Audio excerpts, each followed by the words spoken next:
to speed. I would expect nothing less. How's the later part of the morning going?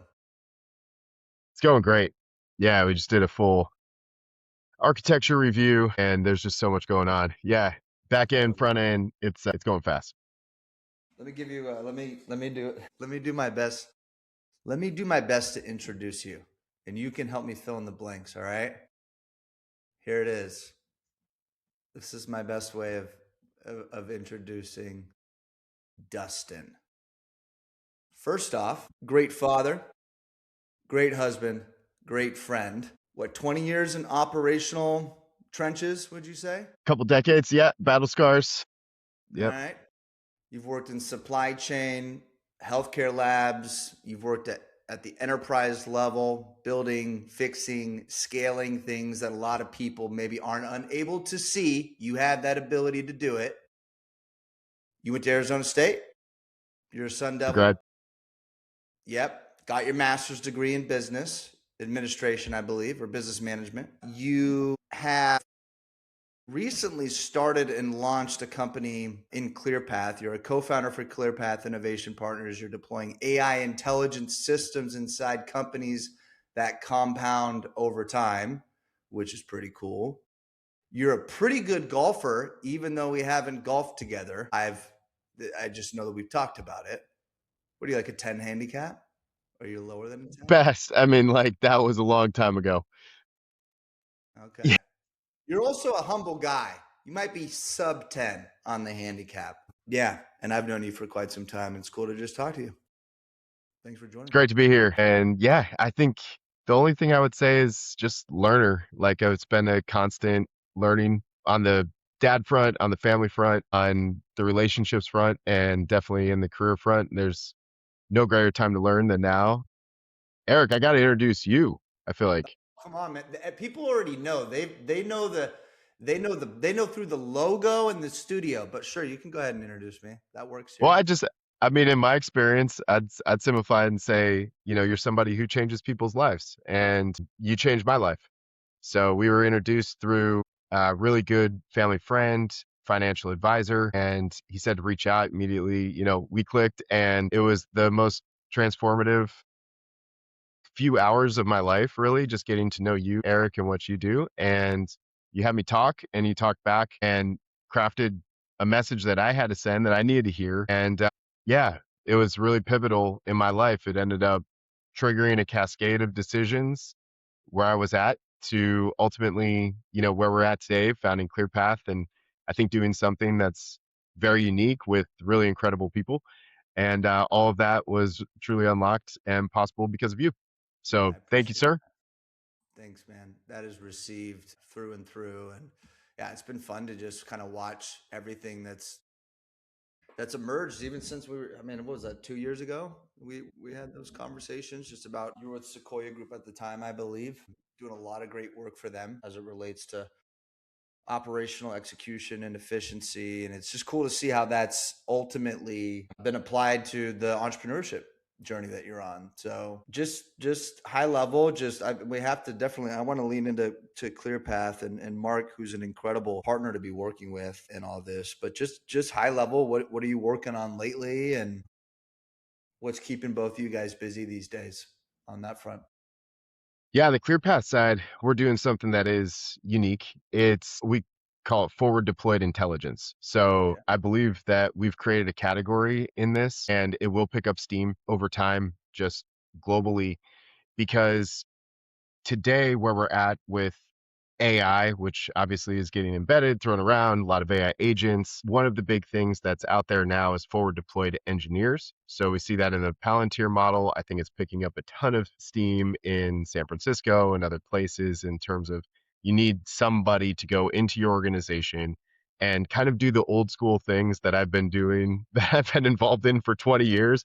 It's all the messy stuff, understanding the data, understanding your processes, and most importantly, understanding what it is that people are doing in the organization, and then trying to articulate and prioritize use cases. And the forward deployed engineers are supposed to be there to wire up the AI and create agents for people. A ton of good work obviously is happening there, but you can't get away from all of those basic fundamentals. What we're doing, I think it might be a step ahead, which is forward deployed intelligence, which we've got a platform that we've created. Mark really is the architect behind it. Truly an incredible mind. His background in Square and Weebly and Ancestry, and we met at Sequoia Group. I think when we started talking, Eric, we've developed a platform effectively that creates the custom intelligence that businesses need to bring together strategy, marketing, and sales fully in alignment. And we're able to now create that as essentially an application that's both human readable as well as readable by AI natively. So it gets installed, there's no license, there's no strings attached, there's no SaaS subscription. It completely disrupts, we think, the consulting world as well as the traditional SaaS world.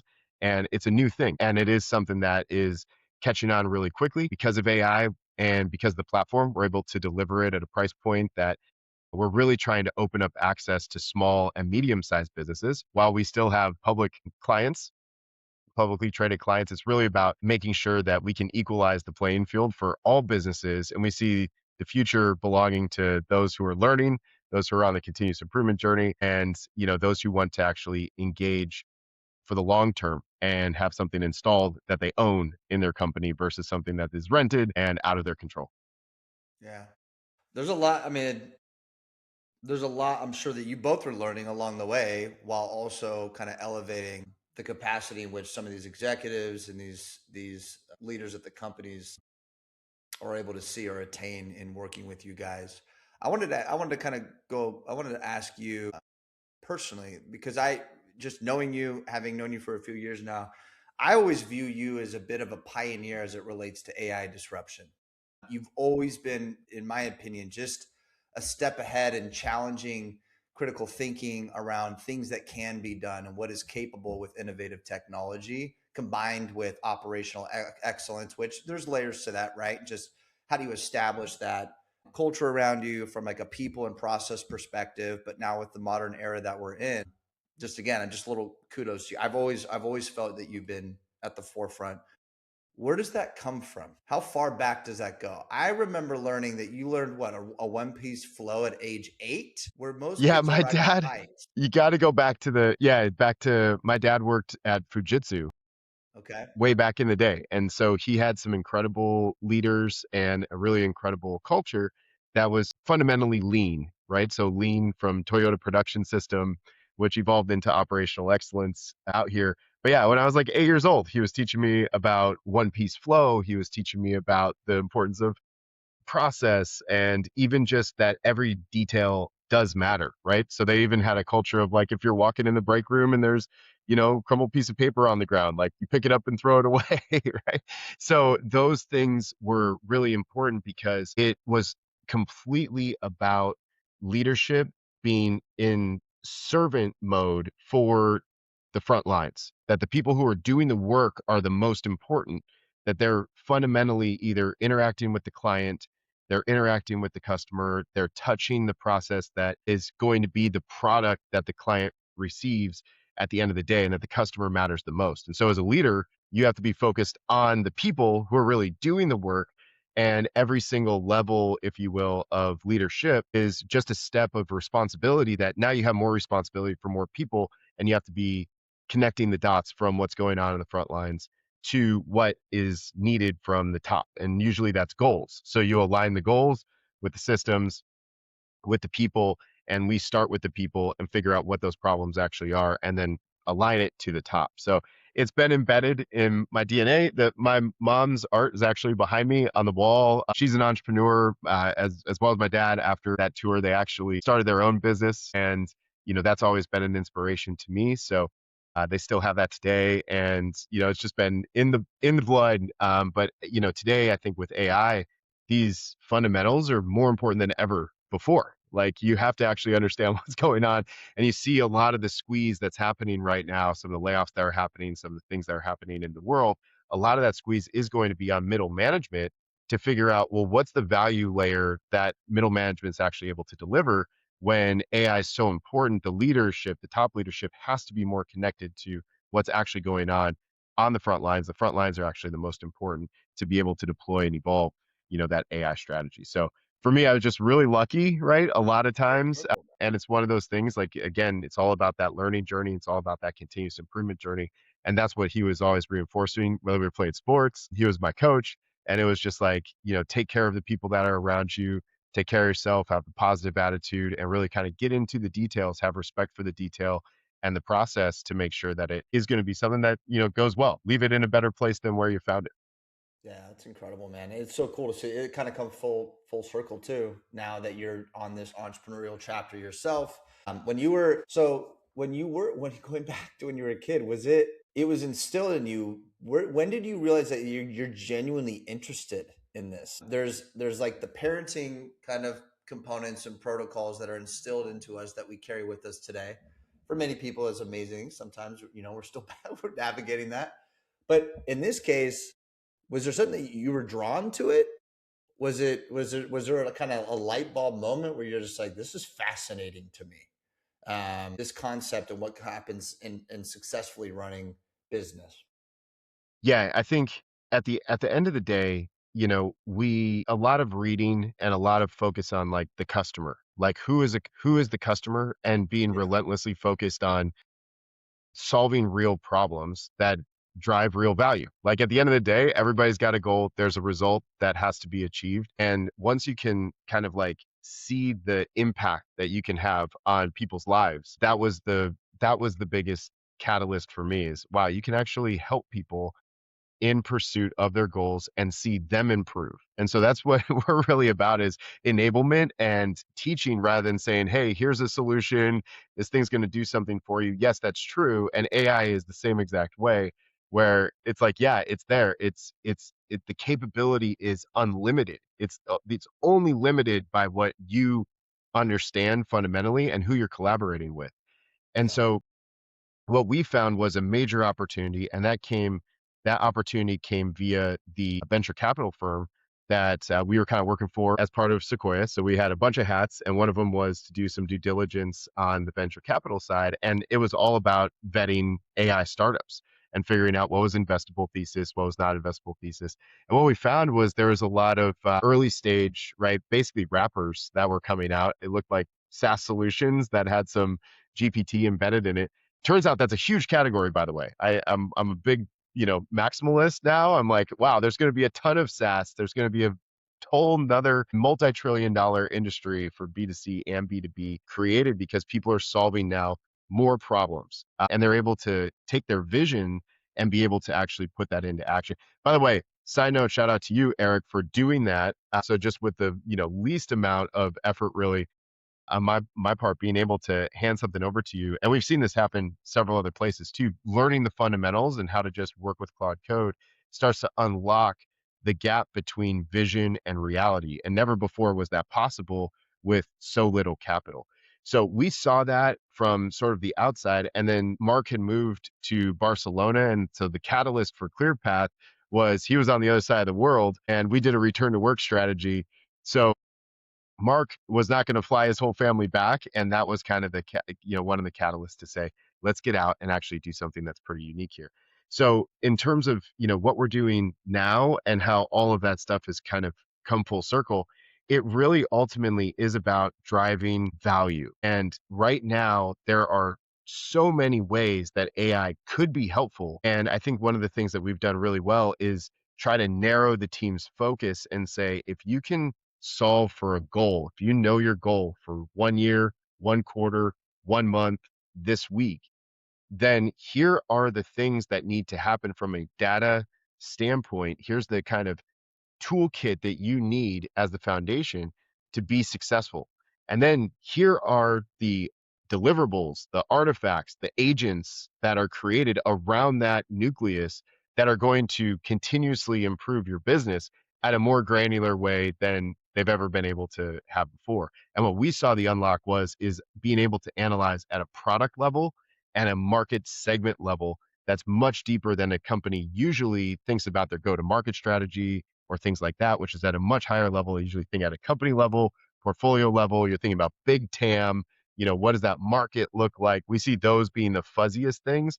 We've been able to, with AI, chisel that down to the highest level of fidelity and say, you're actually in 15 different market segments and you have maybe 10 different products. And each one of those is a matrix, and each one of those has its own nucleus and can be communicated to the world and capitalized on, right? Individually, like literally individually, and still be able to aggregate it. But that's the power of AI we see is like the proliferation of it and the high fidelity that you get, both breadth and depth. That's what we've seen, and it's just a continuation of that same arc from back in the day. Whether it was lean or operational excellence, it was just about getting down to that individual operator level, that individual process level, and being able to solve the most granular problems that are getting in their way, whether it's saving 5 minutes or whether it's saving, hundreds of hours or thousands of hours. At the end of the day, the problem solving process is still fundamentally the same. Yeah. Wow. Well, I was just gonna like because I know you're a Six Sigma guy, you're an operational excellence guy, and I'm curious as to how you and leveraging AI has compounded for yourself your own growth to this point. Because I always a huge advocate, and I wanted to put yourself in my shoes and ask you a question that I get every day regarding what's going on in the market. But we'll get to that. But just I don't know, just more of you kind of just in the lab with AI and yourself, or just with yourself, just learning about the extended possibilities and how that augments what you were bringing to the table as an executive in operations. What's been the biggest takeaway for you? Was there a particular kind of aha moment where everything changed for you? Just, I don't know, just kind of walk me through that from your own experience. It's kind of cool actually to reflect on it, because when you're moving so fast, you're in it every day, you don't take time to sort of think back at like what were those times. But I the thing that comes to mind is that when you ask about AI, right, that the frontier models themselves are rapidly evolving. So I would think about it in like inflection points. So not that long ago, ChatGPT 3.5 was really the only game in town. There wasn't necessarily a competitor. We dabbled with like Claude. And so one of the early unlocks for ChatGPT 3.5 was actually solving things like just personal thing, like I can't cook, right? ChatGPT Right. 3.5 turn me into somebody who could actually cook. Like that's insane. Like that should not happen. And so I was able to just, understand like fundamentals. Like I could not read a recipe book. There was like way too many ingredients. There was like way too many things, way too many pots and pans and stuff. But I think like when I think back to that, I saw, wow, number one, it's multimodal, right? So there was a lot of different things that you could do with AI. It wasn't just one thing. Number two, it was still inputs and outputs. At the end of the day, just very basic. You put something in, you're going to get an output, and what are the boundaries around that? It was fairly limited, and that still exists today when you're using AI as a chatbot, like the LLM chatbot window. I mean, that is the most basic use case like for AI. It can still do a lot of things, but what we realized was that, wow, if you start to embed a process, you can do things that are incredibly unique with AI, because you can do deep research that nobody else can. You have to know, though, the right 10 prompts in sequence and the right order of those, and then you can start forking it to do different things. So that was Right. our earliest version around GPT 4.0. Was we took two things. It was data fundamentals, which Mark had instilled, and I had to be a data head for a large part of my career to be able to stitch all these things together. But really, Mark injected data discipline. And then the second thing was we had a methodology to be able to create things that AI itself could not produce and that we didn't see anybody else doing, and particularly on the sales side. What that unlocked was not only the ability to do deep dive reports, we were able to do best fit models. We were able to do research that nobody else was able to actually get. And we were able to build early version AI agents that were solving real problems and saving people 90%, 95% of their time with custom GPTs. And so that was like a massive inflection point for us, and actually became a business model in the early days. And then you see the frontier models improving. And so these have been on an exponential curve. And there was something that happened in December. It was mid December of last year, 2025. And that's when Claude Code, which had been around for a while, it hit an inflection point that it was like a point of no return, where you saw the engineers and software engineers, we know some of the best in the world. They were like, I won't use AI. There's no point. Like, it's not helpful. And you saw that tide turn right there in mid-December. And that's where things changed for us as well, where we were able to actually go and build our own platform because of all the learning that we had. And so when we started to build that platform, we set out to do more than just the sales activation side. It was really the market segmentation side. And we realized, wow, there's actually massive amounts of data collection that we can curate, you put QA processes on top of, start to have agents that are like going out and deep researching independently and beating up the things that we thought were great. And so we did a lot there in the early kind of like nucleus. And that was only possible because the technology, the AI itself actually improved. And then I would say, flash forward to more recently, about 2 months ago, Claude created Claude Cowork. And so this is one that you either know it or you don't, but if for those who do, you get the Claude desktop app. And if you have Claude Cowork installed, that is Claude code for everything else that's not coding. And so presentations, spreadsheets, right? We do everything in HTML now. So we don't even have like PowerPoints. We're doing like literal website creation to communicate as portals with our clients. So that's kind of when now I look at how it's evolved. Well, this is a continuing arc. And with Claude, especially, you have the ability to have plugins and skills. And so the toolkit now is much more robust. And we're still building on those same fundamental principles with the data, the process, and methodology. We're just able to do a lot more now, highly accurately at a deeper level of fidelity. So again, it's the same arc, but I would look at it as almost like those three acts over time. There was sort of the chatbot early models. There's the Claude code inflection point in like December. And then there was that sort of March, April takeoff with Claude Cowork. And now Claude Cowork can handle all of the files. It handles all of the creation of documents. It handles your, entire second brain. We really think of it as second brain, but it's dissected up into like, we have like almost 10 brains inside of there. So you can kind of point it as actually doing things as an extension of our team, of our business, which is why we're able to do so much.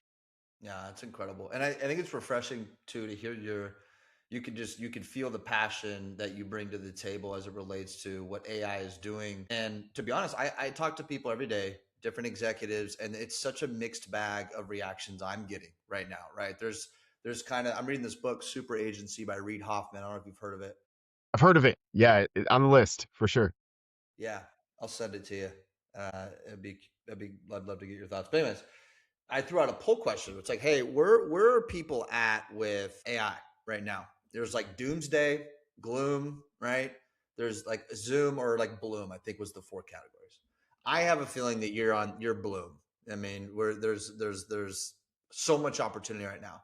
But I think what you just shared is interesting and really helpful for a lot of people to hear, and a reminder that you're taking, whether it's some of the innate gift that you have or intellect that you have, the methodologies that you and Mark combined have built over time and through experiences and through trial and error. And that is the foundation of what allows you to then use AI and it's almost limitless opportunities and possibilities, even from a creative perspective. And you're doing this in real time. That may be tough for some people to grasp, but I think that's important for people to understand in general. It's just like, hey, you need to find a way to 10x your own abilities using AI as a co-pilot, so to speak. But what would you? So I get the question all the time, Eric. Like, what's going on in the job market, man? I lost my job. I'm trying to figure it out. Doomsday. You feel it. It radiates, and people are pretty discouraged. But what would you recommend to maybe someone who just got laid off after 10 years and maybe they were working for Oracle or Meta or one of these companies? Given your experience, given what you're learning, what you know as an entrepreneur, but also an executive, what would you advise that person? Super scary, right? Super scary. And everybody is in a different place in life, I think, to have received, that news. And everybody's going to be in a different position. For people like us, I mean, you have family, kids, young kids even. And so to not be prepared for something like that makes complete sense. I think the advice that I have is really simple, which is what we've seen. And it's unbelievable unbelievable the power that every single person has right now, the agency that every single person has. And I'll give you one example. I could give you several, but really, it was very recently, 3 weeks ago. Someone's looking to make a career move. And so they had reached out, said, "Hey, do you know anybody? This is kind of what I do." They had a stable job, wasn't sure how long the role would be. I sent them a 2 paragraph, like it was just a 2 blocks. Here's how to use Claude Code. Here's how to use Claude Cowork. I said, before you go on the interview trail and try to get out there, like up level yourself, take advantage of the niches that you have with your time, your weekends, your nights, and get in and just build something. It doesn't matter what it is. You can do it. You're going to need probably about $100 in tokens, but you're going to be able to actually push it, see how far you can go. He hits me back in a week, says, I haven't been able to get into it. Sorry, give me some more time. We'll connect. I said, no rush. 2 weeks later, he, hair on fire, said, I'm going to need a few more days and then I'm going to want to show you something. And I jump on a call with him. He had built 3 completely different apps. He built a full application for one of his friends that was a personal chef. This person, by the way, is in healthcare sales, okay? Has a PhD in like healthcare sales, has no business doing any of this stuff. He built an entire app because he said, my personal friend, my personal chef friend, has to write all this stuff down. She's taking pictures of things, sending it to the, people that she has to cook for. And it's this entire kind of like manual process. He automated her entire life for no money. He didn't do it for any reason except that he just wanted to help. And I said, this is something you could actually sell. I look it up. There's really like only a couple things that are like it, but it didn't matter if he was ever going to go to market with it. The point is he went out, he found a problem and never had used Claude Code, never had written a line of code in his entire life. And he built a fully functioning, fully scalable app in like 2 weeks. But he didn't just do that.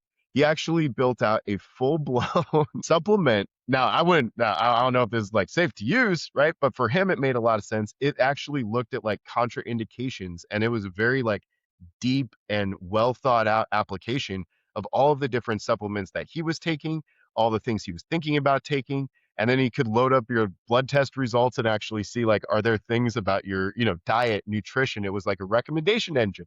He built this on the side, literally, and even built some things which I kind of steered him away from, but even built some things to help him out because the deficiencies in his own CRM at the company he was working for couldn't fill in the gaps.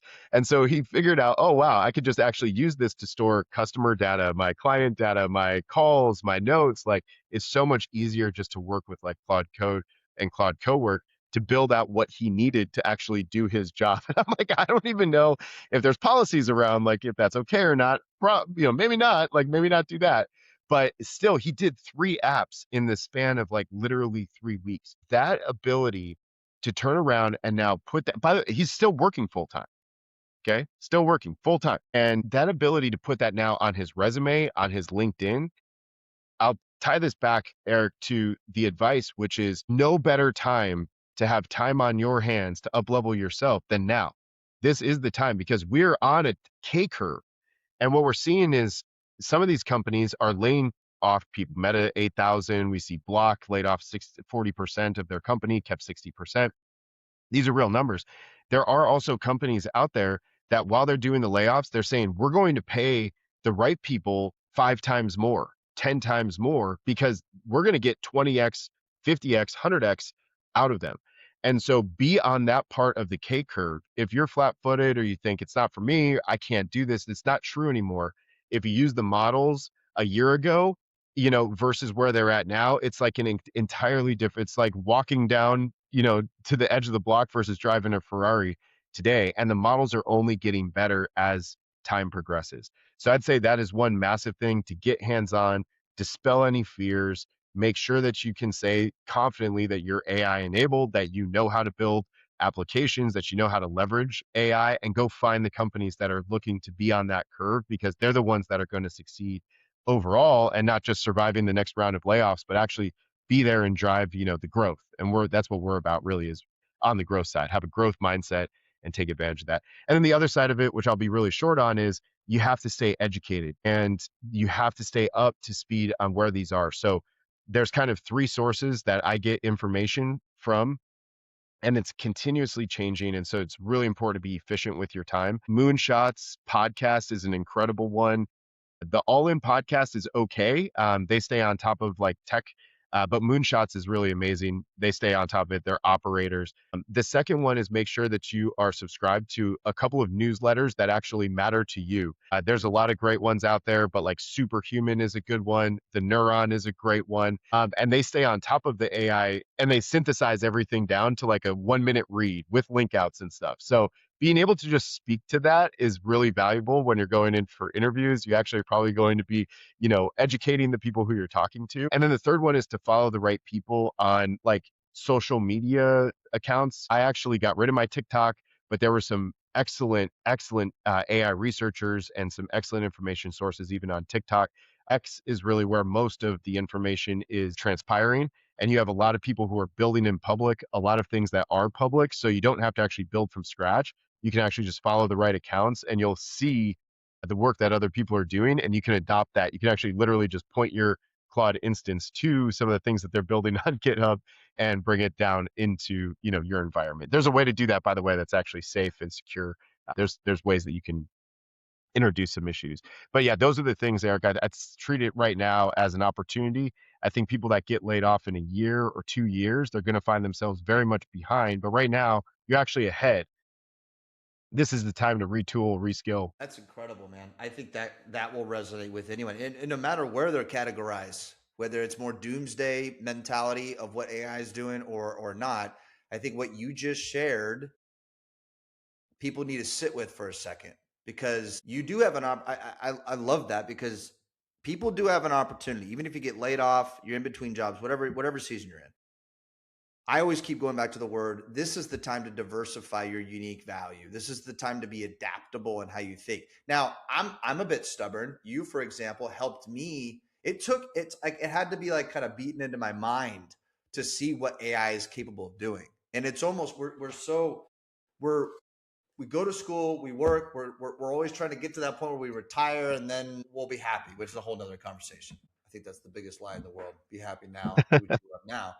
But I do think AI enables that. But it's sometimes it's hard to pull on some of those creative strings that maybe we had as kids.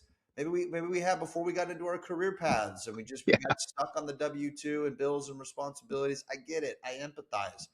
But what you're sharing with me, and that's such a great story of someone who's able to build like a personal chef application in a couple of weeks. Like I half joke. I'm not disrespecting my engineers out there, but I'm like, yeah, I'm a full stack engineer now. Never thought I would be, but Claude made me one. So I'm building applications myself. But I think there's more to that. I think going back to the market and the situation in the market and all these layoffs, for every announcement of 1,000 or multiple thousands of people laid off, in the matter of days, companies like Meta or Oracle or whoever, they're also announcing we're also hiring. Our job Right. postings are up. The Yep. definition of software engineer may still be the same by title, but criteria, the bar is higher now. We're way more strategic. We need AI skills to be a baseline. So for engineers out there, notice that it's not. I love that the it is a K curve, but it's not doomsday. This isn't Armageddon. It's a restructuring of what's going on. So we have to restructure ourselves. Yeah, So absolutely.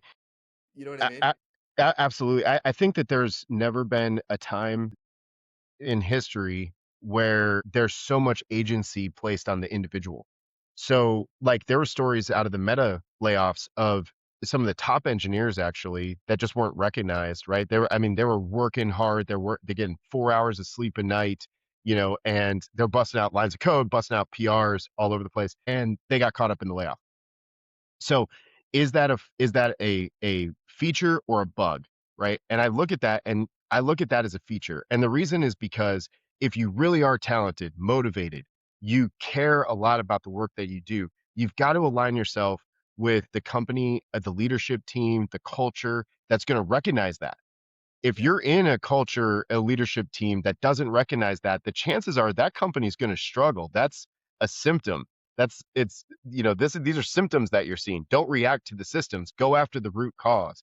And so mm, while you have that salary, and if you are in that position, like think about moving yourself either to a company that is going to value and respect you, right? And you're going to have to work hard for it. There is no, like you said, Eric, I don't believe in the delayed life plan either. Like, you got to live right now. You got to be there for your family, got to do things. But this is the time to grind. This is the time to put in the extra hours and, skip the Starbucks run or something. Like, find the extra 30 minutes, find the extra hour and pour it back into yourself, and either find the company that's doing that or figure out that entrepreneurial opportunity that's going to actually work for you as a bridge. Start that thing that you want to. And software engineers have the most leverage because the Right. things I'm talking about with the apps and stuff, like, it works personally. So you can make things personally that work.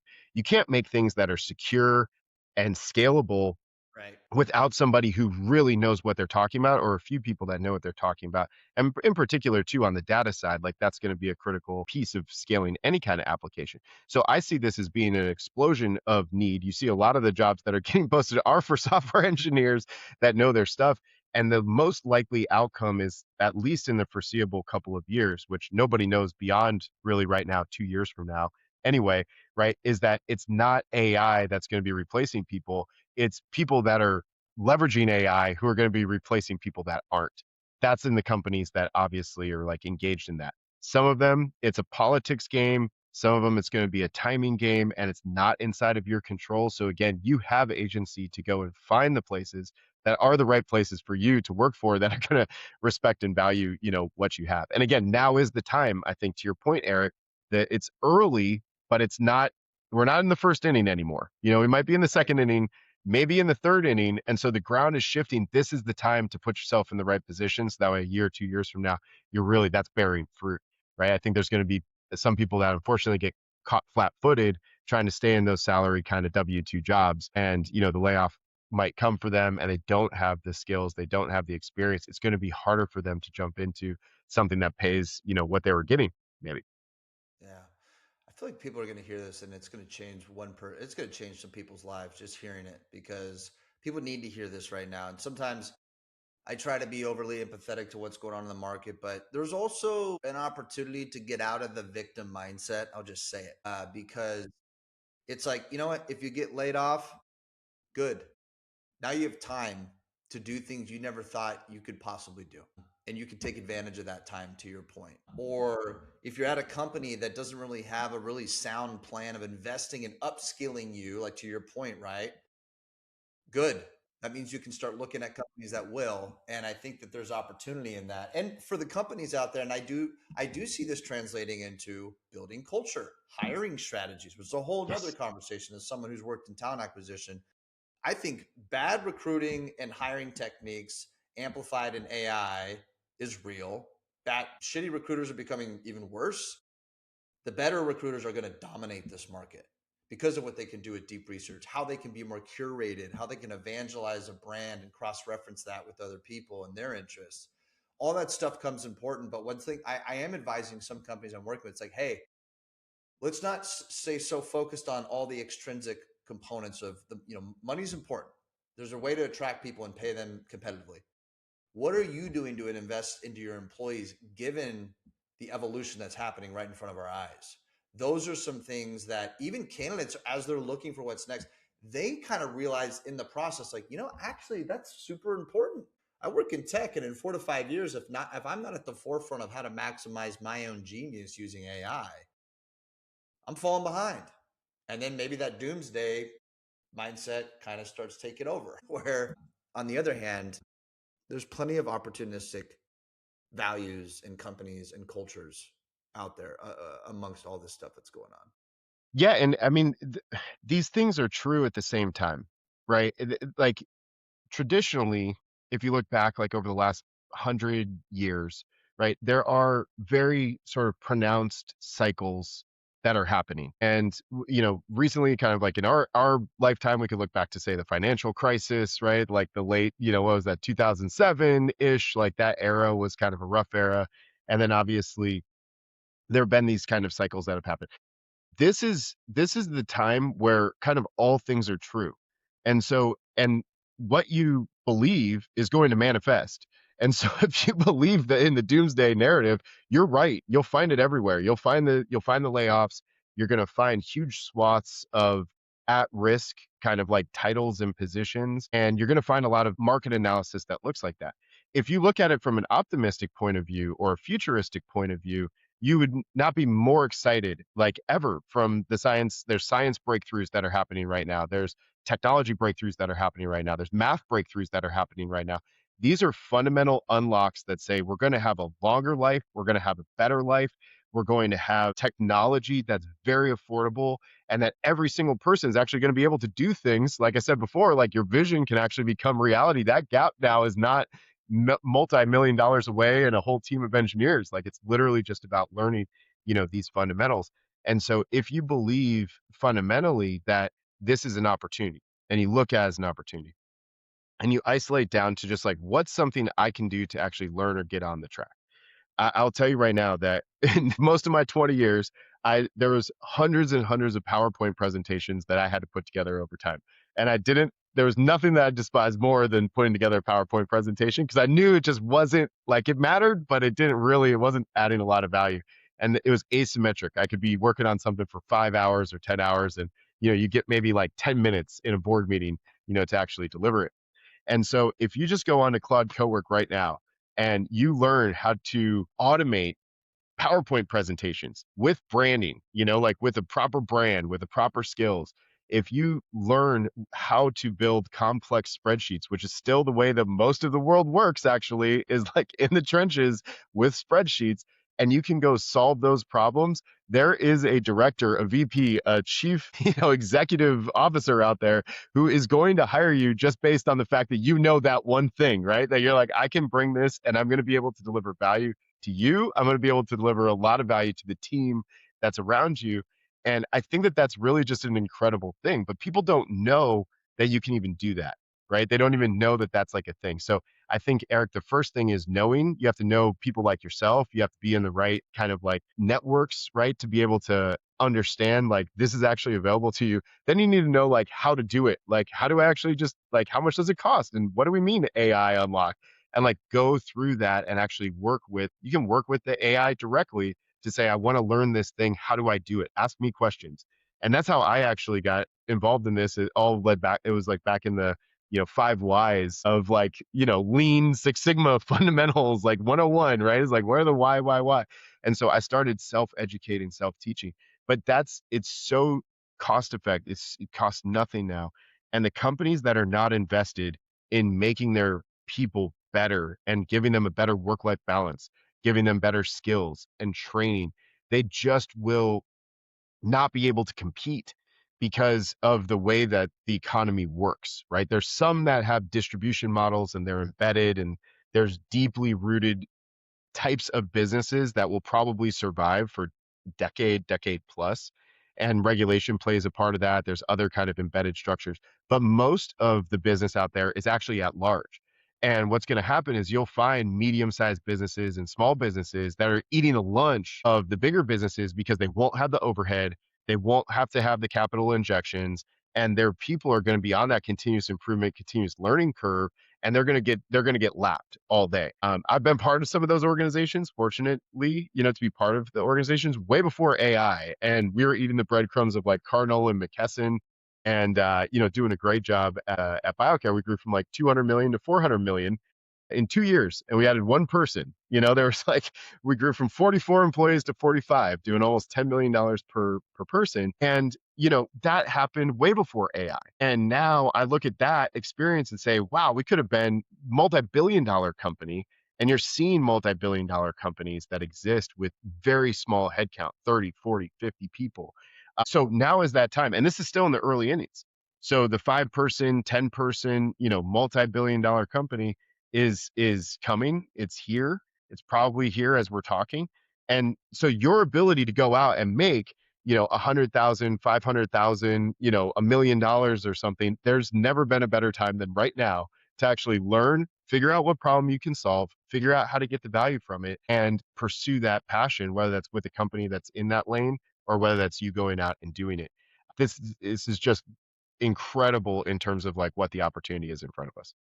Yeah, absolutely. If I were just, let's just for fun, if you the antithetical version of Dustin for a second here on AI and the future of humanity, corporate America as we know it, what would be your biggest fear with what AI is capable of doing? If you were to speak on more of a macro level, Mhm. knowing what you know, what concerns do you have? Yeah, so again, all these things are true at the same time. So the most pressing one's gonna be a cybersecurity threat. 100% that there is, legacy infrastructure in place all around us, and there is not nearly enough time or talent to be able to fix all the bugs that exist out there. Claude, maybe people haven't heard of this, but so I'll kind of start here, which is Claude had to hold back their basically like equivalent 5.0 release called Mythos. They've held it back now for several months because as they were in training for Mythos, releasing it, they discovered hundreds of bugs in critical infrastructure. And so they realized that if they let that model loose to the world, that we could really face some severe consequences. So I think they got together like 60 companies, they gave them early access, and they put them all on camera saying, "Hey, we patched thousands and thousands of bugs that are in our legacy code." Okay, so what does that mean? It's called a capability overhang, right? Where there is no way once the newer models, the next wave of models that are coming out. By the way, ChatGPT is kind of 5.5 is supposed to be on par roughly with Mythos. So as these new models are coming out, there's no way to equip the legacy systems and the legacy workforce fast enough to be able to patch all of these vulnerabilities. And some of these vulnerabilities are going to potentially impact like society, at large. And that's scary. I know Canva just had a recent attack. A free version was the vector and their entire system was down for some period of time. So we're going to start to see more of those types of things happen.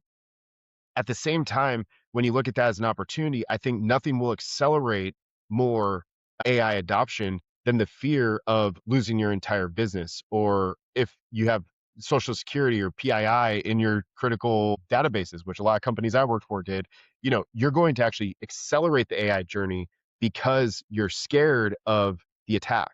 And that's actually a good thing for everybody. It's going to harden the systems. It's going to lead to more secure systems over time, but in the short term, that's definitely a real thing. The other thing is that I don't know the math and how the math is going to play out. And we know that the markets, right, real estate markets, financial markets, these are actually fairly sensitive markets. And so you see like a layoff in Block, their stock ripped, their individual stock ripped. But if we have layoffs that accumulate faster than we're actually adding jobs, even if the net GDP goes up, which you can make an argument for, that doesn't mean the job displacement's not going to hit home. And what happens when, you know, people can't pay their mortgages and you're in, a sensitive real estate market and all of a sudden things start to go down, that does have a domino effect. We've seen that happen in the past. Like that will lead to a drawdown in the financial markets and then people really do start panicking about both like I can't find a job, there's not that many available and now I'm either in debt or I'm not able to kind of pay my bills and the resurgence of that job market is likely like not going to come back at the equivalent rate and certainly not for those equivalent roles. But what will happen is that new jobs are going to be created in new categories. And so it goes back to the fundamental theme of you better be upskilling yourself and you better be ready to step out of your comfort zone, step out of the career that you've had. I've had to do that multiple times. It's easy for me to say I've cut across multiple different roles and industries. And I found that to be like the biggest advantage right now because you can do a lot of things. And so you have to be ready for that curve, but it's very real in the short term that we could be faced with those things faster than we're actually going to see the job growth accumulate. In a little bit longer term, though, there are multiple optimistic signs, right? And especially with robotics, which is going to trail, it's obviously a component of AI, right? But the robotics industry is coming in. And while there will be job displacement, it's also really exciting to think about the cost of goods coming down. So what happens when you go to the grocery store and everybody's bill now is 100, 200, $300? I mean, I remember when you could go to the grocery store, it was like $40 or $50. But what happens when, the cost of cars come down, the cost of houses come down because they're literally 3D printing and being able to do new things, right? With self-driving, like they're talking a lot about being able to commute, an hour and a half, 2 hours away, things that were impossible before. Well, if you're just automating your drive and you could sleep in the car, you could work in the car, you could take your calls in the car, and there's no steering wheel, right? Like, what does that do? It transforms your financial freedom, your life, right? You can go to a place, maybe that house is a fraction of the cost. And so there's different things that if you're willing to have a growth mindset, if you're willing to be flexible, kind of like think about this stuff in the immediate, in the short term, in the medium term, these are things that there is a picture here at play that says, wow, this is going to get pretty scary. This is going to get very real. There are very real downsides right now. But at an individual level, you have the control to take advantage of this time for your own family's benefit, for your own benefit, right? And put yourself on that trajectory. But there are things that are going to be happening, and I'd just say separate the signal from the noise and actually get plugged into the right, objective data channels, the information channels that are going to allow you to kind of see around the corner a little bit and see what's coming versus like a lot of the hype and the noise and the news that has always been there. It attracts people to that negative message, and it leads to kind of a negative mindset. But you don't have to have that mindset. Is there like a you're the president of the United States, let's say. Is there like a yeah, is there a healthy balance of being able to invite growth mindset when we speak on more of a macro level, of course, but also be very sound in how we are securing the development of AI and governing it in a healthy manner, but still allow us to receive some of the exponential benefits that you're referring to? It's so interesting. I mean, first, I'd never be the president, so I don't know what I'd vote for you. You situation would got my vote. occur. You but got my vote. what I would say is that the United States first as like a country, it has a quite negative disposition right now towards AI, and so I think a lot of the polls are showing we're in like the 20%, 30% favorability rating for AI, and you can compare that to other countries that are actually very bullish. Like most of the population actually is very favorable on AI. China is one of them. I think it's like, some of the countries, 60, 70, 80 is they're really excited about things getting easier, costs coming down, not having to do a lot of the BS stuff that you have to do in your normal job, like a lot of the friction just going away. And so that is something that I think here it's especially tied to the economy that we have, which is an incredible economy. We do have a lot of, technology forward businesses, right? And so the interesting thing that's happening right now is that the technology itself, the fundamental frontier models, which there's really only three. There's Google, there's OpenAI, and there's Claude. And then you have some in the background. Meta's really not a player right now. Grok is trying to get there. They're doing some really interesting things with the infrastructure. But ultimately, the the role I think of government, and I don't, this isn't a place I dabble in much, but the role of government and the way that the laws and bills are passed is way too fundamentally slow to keep up with the Mm. advancement in the technology. There is absolutely no way that we're going to be able to do that and not, I don't think, and not put ourselves at risk. And so if you start trying to guardrail and put our kind of country's frontier labs in much more sort of like guardrailed states where we have to be locked down and pass a bunch of tests. There's just no way for the machine to catch up at the speed it needs to. And what's going to happen is we'll end up falling behind. And you start to see those kinds of, like I talked about, like the cybersecurity risks now become like very much like national threats, right? Where other countries, particularly China, who's getting access to a lot of the same technology, they're a little bit behind in general, like that advantage could flip quickly. They're starting to make their own chip infrastructure. And so those are the kinds of things, right, that get kind of scary to think about. And so I think that it's a very fine line to walk. But there is obviously tight partnership now with, the government kind of coming in and saying, hey, we need to be pre-released. You have to release your models to us. We're not trying to like impose regulation, but we do need to understand like what are the critical threats? What is your roadmap looking like? So there is a little bit more collaboration right now, but it's not something that I don't even know the president has that kind of like authority, jurisdiction, oversight directly, just based on how like the systems are set up. But I think that influencing that in behind the scenes is really important. And then I think what's missing right now is a positive narrative, just generally. There is nobody who's out there, it seems like, talking about what the benefits are going to be, how everybody can actually, take advantage of these models. In fact, like the CEOs of the frontier models are sometimes front running the, yeah, there's going to be job displacement. Yeah, this is going to be brutal, but yeah, overall, GDP is going to go up. Well, that's not really that good of a, that's not that good of a message. And so I think it's a fine line, but I just don't know that it's been a focus to say, wow, there's a lot of good that can come from this. There's universal basic income or universal high income that can be around the corner. Here's like the roadmap to it. I don't see that kind of like taking hold, and it's not just in the United States. I don't see globally. Everybody's kind of behind right now, particularly from like a governmental side. So I think it's up to us and the communities at large to be able to band together, talk about this stuff, and be able to sort of paint that picture for each other. If somebody's struggling right now, we got to be able to talk, have a conversation. I love what you're doing, Eric, with the community, and like this in and of itself, committing the time, the energy, the resources to build real relationships with real people and say, give me a better perspective on this generally. And I really think that that's where this is going to be. It's going to be about citizen journalism. It's going to be about citizen, agency. It's going to be about controlling your own future and trying not to think about too much, well, what are the implications? Or somebody going to come save us or what else? It's moving way too fast. It's way too fluid at this point in time to be able to, really kind of like stop the things that are happening or predict too much. It's like take advantage of the time you have right now, and do the best that you can with it. Yeah, that's really good. There's a lot I'm kind of pulling from just this conversation alone, right?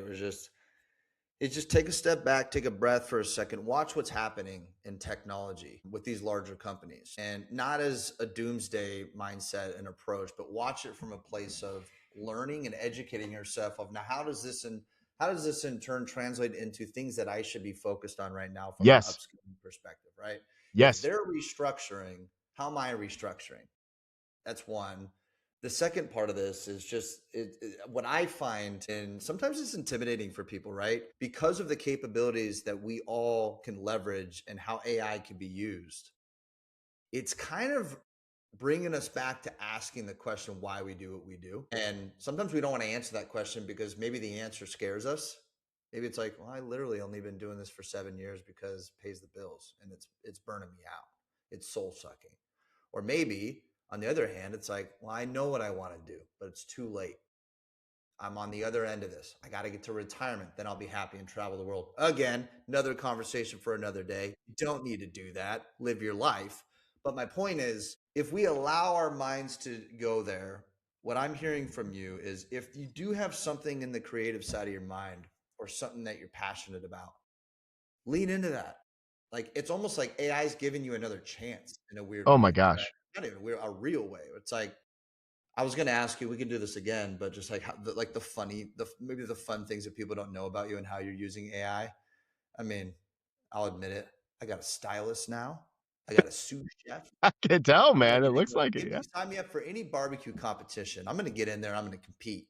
You know, I have a golf playbook now just to remind me some breathing tactics and things that I should be doing as my warm. Yeah. I mean, it's wild, but it's also so refreshing to hear from someone like yourself who's had success, who's been through many different seasons of success, failure, learning lessons. It's like, hey, what we're understanding right now is don't dwell on the negative stuff completely. Even if it's true in your world, find out what you want to do, what you do better than most people, find out how AI can work with you on that journey and try it out. I mean, one question I wanted to ask you to leave to end this is just for someone who's new to all this, it could be someone in their late 50s who's blue collar, hardworking, maybe has a family business, right? And they're just beginning to get into using AI. What would be like the first step you would recommend that they take? Is there any advice that you would give that particular person Yeah. in that circumstance? Yeah. I'll tell you what, Eric, I'll send, there's the text blocks that I have on my phone, and I will send it to you. So it will literally be copy paste and anybody can do it. And you just get behind the wheel, grab a Claude account if you don't have one, $20 to get started, and plug in this prompt. And it literally just gets the ball rolling, and you will feel it. And there's no other way to describe it than to say the first time that you prompt and you're able to take whatever, it's open ended, that you get to pick whatever project you want, right?